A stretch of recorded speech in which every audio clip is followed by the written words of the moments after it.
If you're a people pleaser, chances are you probably think that it's not a big deal. I mean, what's the harm in putting others' needs above your own? Isn't that what it means to be a good person? Well, I'm here to tell you that people pleasing is dangerous. And if you watch till the end of this video, you'll learn 5 insidious ways that people pleasing is ruining your life and those around you. Being a people pleaser may feel like it's the right thing to do, especially if you haven't uncovered and challenged the subconscious beliefs that are driving your people pleasing behavior. When conflict arises, your body will make you feel like the only safe or appropriate action is to achieve peace as soon as possible. If you're disagreeing with someone over an important issue, you'll become overwhelmed as you listen to them rail off reason after reason for why they are right, so that when the time comes to state your case, you become totally tongue-tied and speechless. They'll probably use that as proof that you don't have any good reason to disagree with them, and you'll end up folding, even if you do have plenty of good reasons. You were just too scared to say any of them. People-pleasing has all sorts of negative effects on both the people who engage in this behavior as well as the people who have to interact with people-pleasers. Now here are some negative impacts on you. First, you lose touch with your own needs and desires. You find it difficult to identify what you actually need or want, which results in feeling misunderstood, unappreciated, and used. You may pick relationships, career paths, and hobbies that don't actually fulfill you because you spend so much mental energy focusing on what other people want or need from you. Ultimately, you end up coasting through life, never really finding that spark of passion that so many other people seem to have in what they do. Answering the question, what do you want to do, seems impossible to answer because you reflexively start thinking about how everyone and their mother will judge your choice. You become physically and emotionally drained. People-pleasing requires you to overextend yourself, leading to feelings of exhaustion and fatigue. Taking on so many responsibilities takes a lot of energy, and after a full week of attending to them, you'll probably find yourself crashing on the couch with no motivation to do anything that you're interested in, aside from more passive activities like scrolling on your phone, watching TV, Netflix, or playing video games. It can be emotionally draining as well because you feel like it would be selfish to spend time working on projects you find personally fulfilling rather than commit your time and energy to other people's interests. So even though you want to do other things, you feel like you don't deserve to do them, since that would mean letting other people down. And you can't let people down because then they won't approve of you.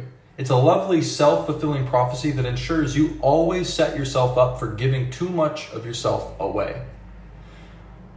The third negative effect on you is that you don't know how to ask for help. Because you feel like you always have to be helping other people, when the time comes when you actually need help, you feel like you don't deserve it.